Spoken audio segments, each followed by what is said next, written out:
आगे बढ़ते हैं, रूल नंबर 13 पे आते हैं। Rule number 13 again a very very nice rule, बड़े मज़ेदार रूल है रूल नंबर 13। रूल नंबर 13 को मैं एक बड़े प्यारे एग्जाम्पल से पढ़ाती हूँ, और वो प्यारा एग्जाम्पल देखते हैं।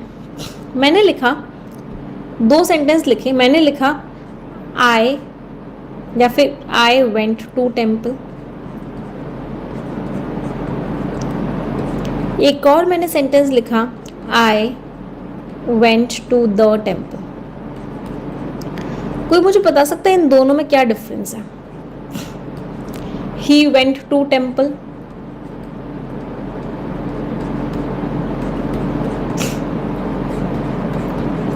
ही वेंट टू द टेम्पल।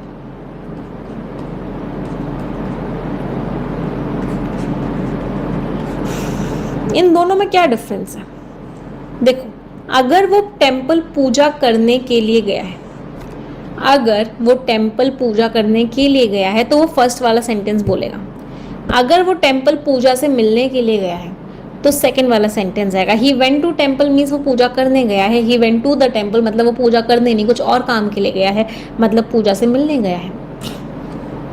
मतलब जिस काम के लिए टेम्पल बना है, जिस काम के लिए टेम्पल बना है, अगर आप टेम्पल को उसी काम के लिए इस्तेमाल करते हो, जिस काम के लिए क्लास बनी है, 120 रूल्स ऑफ ग्रामर की ये क्लास बनी है, अगर आप इस क्लास को उसी काम के लिए आए हो तो आप उसके साथ द आर्टिकल नहीं लगाओगे। You will not use the over there. अगर जो उसका प्राइमरी पर्पस है, जो उसका मेन पर्पस है, उसी चीज़ के लिए वो चीज़ अगर बनी है, अगर वो किसी दूसरे काम के लिए वहाँ गया है, मंदिर में शादी अटेंड करने के लिए गया है, मंदिर में प्रीस्ट से सेटिंग करने के लिए गया है, किसी और काम के लिए गया है, मंदिर में किसी से मिलने के लिए गया है, मंदिर में किसी को देखने के लिए गया है, तो सेकेंडरी पर्पस जब भी होगा, जब भी सेकेंडरी पर्पस के लिए हम यूज़ करेंगे तो हम उससे पहले आर्टिकल द लगाएंगे। तो अगर पूजा करने तो द नहीं लगेगा, पूजा से मिलने तो द लगेगा। आप स्कूल पढ़ने गए हो तो द नहीं लगाओगे, अगर स्कूल में टीचर को देखने गए हो तो द लगेगा। अगर लाइब्रेरी में पढ़ने गए हो तो द नहीं लगाओगे, अगर लाइब्रेरी में गपशप करने गए हो, गॉसिप करने गए हो तो द लगेगा। मतलब अगर प्राइमरी पर्पस के लिए कोई चीज़ यूज़ हो रही है, मैम हंसते हंसते पेट में दर्द हो रहा है, कितने बच्चों के साथ ये हो रहा है? यही तो खास बात है हमारे 120 रूल्स ऑफ ग्रामर की। अगर कोई चीज़ उसके प्राइमरी पर्पस के लिए यूज़ की जा रही है, अभी मैं बताऊंगी कौन कौन सी चीज़ों के लिए लगता है, सबके लिए नहीं लगता। अगर उन चीज़ों को आप उनके प्राइमरी पर्पस के लिए यूज़ कर रहे हो, जिस चीज़ के लिए वो बनी है, तो you will not use article the there. अगर आप उन चीज़ों को उनके सेकेंडरी पर्पस के लिए यूज़ करो, जिसके लिए वो बनी नहीं है, आपने अपना मकसद निकाल दिया, तो आप उस केस में आर्टिकल द लगाओगे। You will use article the in that case. कोई डाउट किसी को? चलो ऑप्शंस, अब ये चीज़ कहाँ कहाँ लगती है लिख लो, कहाँ कहाँ लगाते हैं।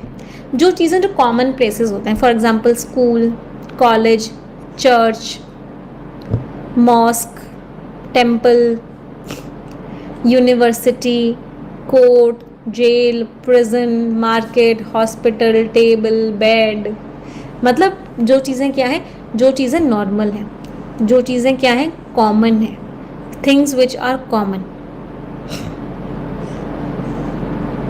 जो चीज़ें क्या हैं, कॉमन है। तो जब भी इन कॉमन चीज़ों की बात होगी, तो जब भी आप प्राइमरी पर्पस की बात करोगे तो आर्टिकल द नहीं लगेगा, नॉट यूज्ड। लेकिन आप अगर सेकेंडरी पर्पस की बात करोगे तो आर्टिकल द लगेगा। वही बात लिखी हुई है, अगर प्राइमरी पर्पस की बात करोगे तो आर्टिकल द नहीं लगेगा, अगर सेकेंडरी पर्पस की बात करोगे तो आर्टिकल द लगेगा। मॉस्क होता है जहाँ पे, जैसे हिंदूज का टेम्पल होता है, मुस्लिम्स का मॉस्क होता है, सिख्स का गुरुद्वारा होता है, क्रिश्चियंस का चर्च होता है। Children go to school every day, बच्चे रोज स्कूल जाते हैं। अब यहाँ पे द नहीं आ सकता। He goes to the temple, अब यहाँ पे द गलत है, नहीं यहाँ पे द अगर लगा हुआ है गलत तो नहीं है, मतलब किसके लिए यूज हुआ है, सेकेंडरी पर्पस के लिए। He goes to the temple का मतलब क्या है, वो मंदिर पूजा करने के लिए नहीं गया है। वो मंदिर किस लिए गया है? पता नहीं किस काम के लिए गया है मंदिर। सुबह सुबह वो भी उठ के, आज तक कभी मैंने उस इंसान को मंदिर जाते हुए नहीं देखा, आज पता नहीं क्यों मंदिर गया है। तो क्या बोलोगे? ही गोज टू द मंदिर। His home is just beside the temple. अब टेम्पल में पूजा करने की बात नहीं हो रही, टेम्पल को यूज किस लिए किया गया है? सेकेंडरी पर्पज के लिए यूज किया गया है। तो हमने क्या लगाया? द लगाया। समझ में आया सभी को? लिख लो, रट लो, हमेशा के लिए याद कर लो। प्राइमरी पर्पस होगा तो द नहीं लगेगा, सेकेंडरी पर्पस होगा तो द लगेगा।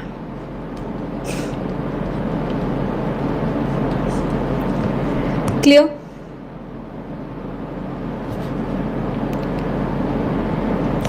फ्राइडेज को जाते हैं चर्च, मतलब पूजा करने के लिए ही जाते हैं भाई, अपनी चीज़ों को करने। We go to the church on Fridays. अब यहाँ पे फ्राइडेज पे हम चर्च जा रहे हैं, अब ये गलत है। क्यों? क्योंकि अगर हर फ्राइडे को चर्च जाया जाता है, किस लिए जाया जाता है? एक प्रॉपर सेरेमनी को अटेंड करने के लिए, किसी और काम के लिए, सेकेंडरी पर्पस के लिए हर रोज या हर फ्राइडे को नहीं जाया जाएगा। The politician was sent to the jail, to jail. Politician को जेल भेज दिया गया क्योंकि उसको क्या करना था? उसको प्रिजन में डालना था, प्राइमरी पर्पस है। पॉलिटिशियन को जेल सेकेंडरी पर्पस के लिए तो नहीं भेजेंगे, प्राइमरी पर्पस के लिए भेजेंगे, तो यहाँ पे सेकेंडरी पर्पस नहीं आ सकता। इसका मतलब ये द गलत है। Clear? Crystal clear my champions? Yes. He goes to temple, मतलब वो वहां पे पूजा करने के लिए जाता है। He goes to the temple, मतलब वो वहां पे किसी और काम को करने के लिए जाता है, पूजा करने के लिए नहीं, किसी और काम को करने के लिए जाता है।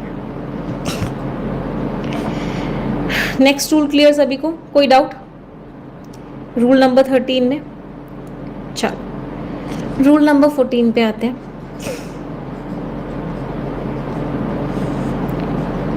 रूल नंबर 14 अभी हमने पढ़ा, वैसे एक बार फिर से देख लेते हैं। No sooner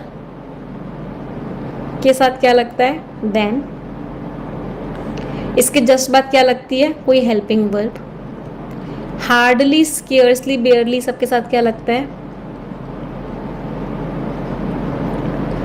hardly, scarcely, बेयरली, rarely, इन सब के साथ क्या लगता है? हमेशा याद रखना बेटा, इन सब के साथ व्हेन लगता है, कभी भी देन मत लगा देना।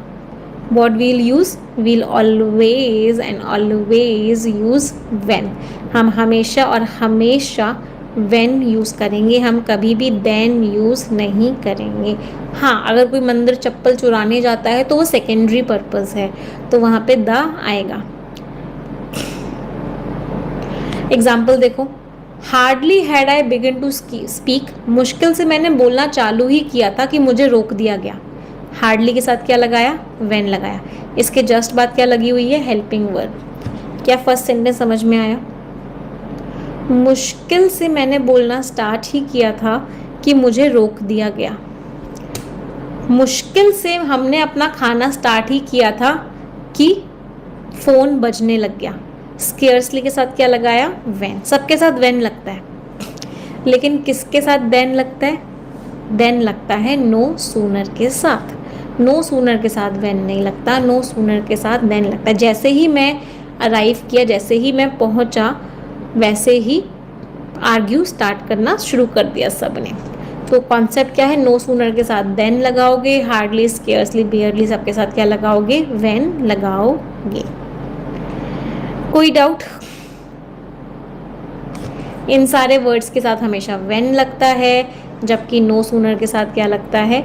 नो सूनर के साथ देन लगता है। कोई दिक्कत, दुविधा, परेशानी किसी भी बच्चे को? आई होप नहीं है। चलो, क्या तीनों रूल्स समझ में आए जो हमने 3 रूल्स पढ़े? Are these rules crystal clear to everyone? I hope yes, सभी को क्रिस्टल क्लियर हो गए तीनों रूल्स। अगर आपके पास 120 रूल्स ऑफ ग्रामर की बुक है, अगर स्टूडेंट्स आपके पास, आप लोग देखो रूल्स पढ़ लो, तो बहुत ज़रूरी है कि आप इन रूल्स का एप्लीकेशन भी देखो। तो 120 रूल्स की बुक पे अगर आप पेज नंबर मैं आपको बता देती हूँ कौन से पे आओगे। जिन बच्चों के पास बुक है, अगर आप पेज नंबर 58 पे आओगे तो आपको एक प्रैक्टिस सेट 1 दिया हुआ है। कोशिश करना कि आप इस प्रैक्टिस सेट को सॉल्व करो।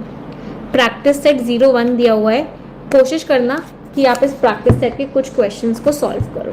एक हैबिट बना लो, क्योंकि हमारी 120 रूल्स ऑफ ग्रामर की सीरीज रेगुलरली हो रही है। एक हैबिट बना लो, सैटरडे और संडे में आपको एक प्रैक्टिस सेट सॉल्व करना है। Make sure that you solve 1 practice set on Saturdays और संडेज। मैं आपको बता देती हूँ, टोटल 1000 क्वेश्चन है इन्हीं कॉन्सेप्ट्स पे, और 15 प्रैक्टिस सेट में 1000 क्वेश्चन है इन्हीं प्रैक्टिस सेट्स से। चलो अब सबसे पहले तो मैं आपको विनर्स के नाम बता दूं, जिन बच्चों ने क्या किया था, जिन बच्चों ने कमेंट किया। आपको पता है जो भी बच्चे 120 रूल्स ऑफ ग्रामर के नीचे और द हिंदू एडिटोरियल जो हमारा सुबह 7 बजे होता है उसमें कमेंट करते हैं, उन बच्चों को प्राइजेस मिलते हैं। तो आज के 5 बच्चे कौन हैं, लेट्स सी। सबसे पहले मैं द हिंदू एडिटोरियल वाले बच्चों का नाम बता रही हूँ। The first name is Mayank Pareek, second name is Lopalin Sahu. What a pretty name, Lopalin मैंने पहली बार सुना है। Third is Ravi Ranjan sorry. रात को 9 बजे कल 120 रूल्स ऑफ ग्रामर की क्लास हुई, उनमें जिन बच्चों ने कमेंट किया था उनमें से मैं बता रही हूँ नाम। फर्स्ट नाम is Shruti Ghayar and one more name is Aamni Awasthi. आज नाम बड़े प्यारे प्यारे हैं, इजंट इट? आमनी अवस्थी। चलिए, तो ये सभी बच्चे मुझे मेल कर देंगे। एक स्क्रीनशॉट ज़रूर भेज देना कि आप ही ने वो कमेंट किया था, तो हमारी टीम आपको आपका अवार्ड प्राइज पहुंचा देगी। Ready for 5 sentences of gratitude everyone? चलिए, thank you God for giving me such a wonderful life. Thank you God for my parents, for my teachers, for my students, for my family and each and everyone in my life. Thank you God for making me physically and mentally strong. Thank you God for giving me the food, for giving me a place to live and giving me each and everything. और एक sentence जो मेरा है, आप मुझे अपना sentence बताएंगे comment section में। Thank you God for giving me so hardworking and dedicated students and tell me your sentence in the comment section. एक क्वेश्चन दे रही हूँ, आप मुझे उस क्वेश्चन का आंसर भी बताएंगे। और आज का जो क्वेश्चन है वो ये है, hardly had I entered the room,